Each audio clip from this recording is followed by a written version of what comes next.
Laura, darling, how are you? We are here. We are. Here we are on a Whimsical Wednesday. Oh my God. And my dog is being very vocal today. So if you hear him, he's just being a bit special. But, it's interesting. I literally, in the last 10 minutes, God gave me some instructions about some things for us to talk about that are so fitting with what's taken place since our last session together. But of course, we are streaming live on your YouTube right now. So obviously, I know you're going to censor yourself, and then we can go into more detail when we cross over straight into just PPM. My live hasn't been working, so I'm amazed if it's working. Is it up? I see an eyeball with 25 people, which is not normally now 37. So yeah, I tried to do a live earlier and it wouldn't let me. And then I changed all my passwords, and then all these passwords that I've changed it to now, I'm like completely, I don't know if I'm going to remember the new ones that I've had to come up with. I'm like, oh great, this is going to be fun. I have the same thing. I have to put the word password with it, with the date, and then I can keep up with myself, but I completely understand. Yeah. But this is what I got for us to talk about, and I think you're going to love this subject because you know so much about it. But I feel like we're reaching the peak of the duality. So talking about the nature of duality, what duality actually is, because what we have seen in the last 2 years, for us, 10 or 15 years, but what we've seen over the last 2 years and what we're going to see over the next 2 years is all a result of this duality and this shift out of duality. So do you want to maybe explain some things about what duality is? And then we can kind of, on the other side, when we're just in PPN, we could talk about the Queen of England's role in that duality, but we could go into a bit more detail about that because she obviously had quite a role in that. Whoa, yeah, duality.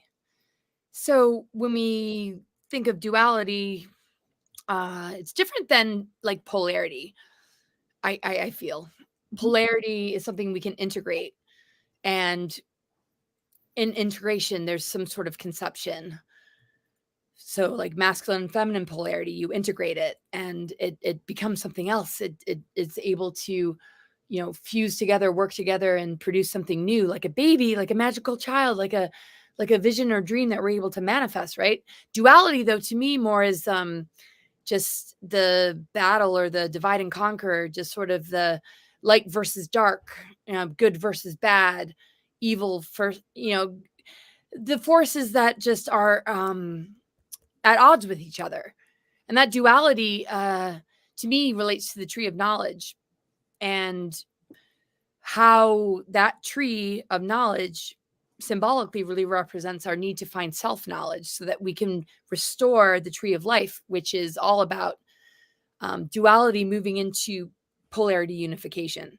So duality to me is being in the lower sort of mind and the conflict and the strife and the war, whereas polarity, even if it's like light, dark, masculine, feminine, it's not at odds with each other. It understands what union is and how to integrate both. So in the lower sort of matrix worlds, the duality has made it very uncomfortable, where one has to win over the other, like patriarchy and good versus evil kind of things. And in the higher levels, light and dark is not good versus evil. Light is light, like higher consciousness, and dark is the womb, the mother, the soil where life grows. And it's the mystery of the dark that we get to embrace because of all its nutrients. When things get composted and need to die, we plant seeds, and out of the dark, we grow new life. So duality in the lower realms is not so much fun, but when we go into the higher realms of it, the polarity, it's dark at night and the sun comes up. It's actually a beautiful thing. And light and dark and all these polarities really work for us, like yin yang. Duality to me is like when they're in battle. And that's what the lower matrix to me is taking advantage of that struggle. And that's why there's illness and just all this injustice, because duality really doesn't work. So we have to move out of the dualistic thinking.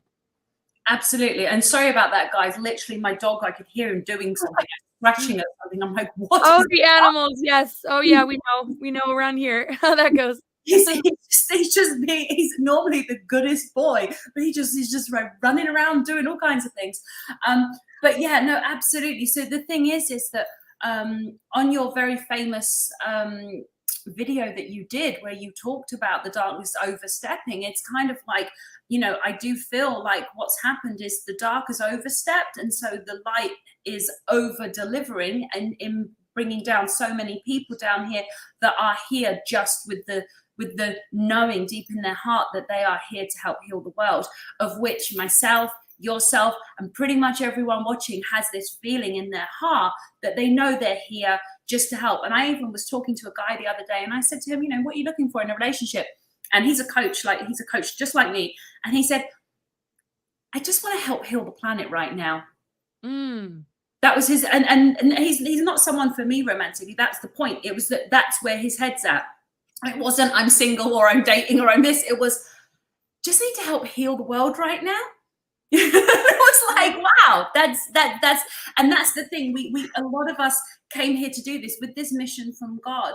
And the difference is that when the dark overstepped, it didn't realize that God was going to over deliver and just have a load of heavenly angels come down here and just with determination and braveness to speak regardless of the odds, regardless of what's thrown at us.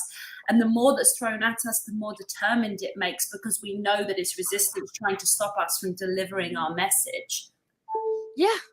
Well, we know that that's how it works. I mean, why do people go to the gym or climb mountains? It's the pressure of challenge that makes us stronger. You know, if a heavy weight comes down on you, you're going to push back and push back and push back. It's like, oh, I'm gaining muscle. You know, climbing a mountain to the point where you don't have any oxygen, or your thighs hurt, your legs hurt, you're sore, you have blisters, you can't go any further, and dehydration and this and that. Well, those are challenges that are bringing you to the brink of death. But you're challenging yourself in order to unveil your great strength and the warrior nature that we all hold within ourselves. So if we can stop taking it personally and being victims to all this, we can actually enjoy this adventure and retrieve all the incredible gifts and abilities that we actually have. Yeah, absolutely. And we say pain is a great teacher, but like you said, once the pain's done the teaching, then you move into challenge, and the challenges can be teachers as well. And sometimes it's the fact that you opted in for the challenge, because myself and you, nobody put a gun to our head and forced us on here and said, tell the truth. It's coming from within. We're just like have this inner driving that we just have to come out here and talk about the things that other people are scared to talk about. Yeah. And you know, and also there's something that I feel like I want to share as well, which is the genuineness that exists within the truther community. There is a few people that are spinning off and doing some weird things, but I want people to know that we actually love each other in real life, and gradually over time we're all getting to meet each other in person. We're getting to be there for each other in person, and I think it's really important that people get to see that, because I do think sometimes the audiences don't realize that there's real love. And that's why, like with our show, it's different. I want to make sure you're okay. You want to make sure I'm okay. It's like it's real. And I think that that's different, because you know what we've all been indoctrinated on, which, if that's the right word, but with television, everything's so fake. You know, people go to the supermarket and say, hey, how are you? I'm great. How are you? How are you? I'm great. One of them's like in the middle of having a heart attack, and he's still like, yeah, I'm great. I'm great. How are you? I'm great. That's right. When people ask me that question, I'm like, do you really want to know? Yes. Yes. I know. It's so true. And I think that's the difference, you know, is that as we move into this next period, I think we're in it. I think we're literally in it. Like we've gotten on the roller coaster. The arm thing's gone down over our head and we've started moving. I think that's where we are right now. Does that feel about right to you? Yeah. Oh, yeah. Oh, yeah, for sure. I think we've just gotten over a huge hurdle on a collective level. And I just feel that so much abundance and rewards are coming back to us after so much confusion and struggle and heartache and pain that we've endured as a human race, and just really being robbed of remembering what our really greater potential is all about. And that we're divine humans and we have so much to look forward to, and we are co-creators of this experience. We have so much to tap into within ourselves, and there's so much good news awaiting us.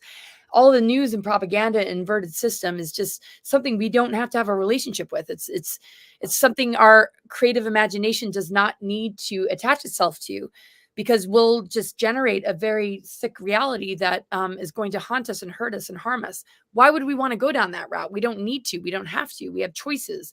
So once we cut the cords from that, just like when we have to break up with somebody or move away from a job or a friendship or a relationship that is toxic and harmful, once you release yourself from it, oh my gosh, guess what? There are other options. Something that like will make you actually happy, something that will match you or resonate with you and who you truly are. And your dreams begin to, come to life. And that's what it means to escape prison planet. Don't let your mind be imprisoned. Don't let your emotions be held captive, or your soul, and accept that false reality. We don't have to go down that path. The minute you say, I'm done, it's a family, it's a home reunion. You come home to the truth of who you are and what you're really made of. Absolutely. Absolutely. Should we jump over to PPN from this point, or do you want to stay on? What would you like to do? Well, we could do that. Yeah. And anybody who's listening, just jump over to PPN. I don't know if I have a link up there yet. I'm having some tech issues. I'll try and get the link up there. But when you jump over there, come with some questions. We'd love to interact. Absolutely. And so I'll say it verbally as well. And hopefully it's running along the bottom here. But for anyone at home that's like, oh, I need to know what it is, �patriotpartynews.com. That's the main thing to know. But if you're writing down with a pen and paper right now, /shows/Amelia-Love. So when you go into the main page on your phone, in the middle, it actually has two menu bars. If you're on your phone, the lower menu bar, it actually says shows, and you can go into Amelia Love that way as well. So we're sorry if that seems confusing. Cara is going to make sure she drops straight into your text message now and your email, Laura, so you have. Yeah.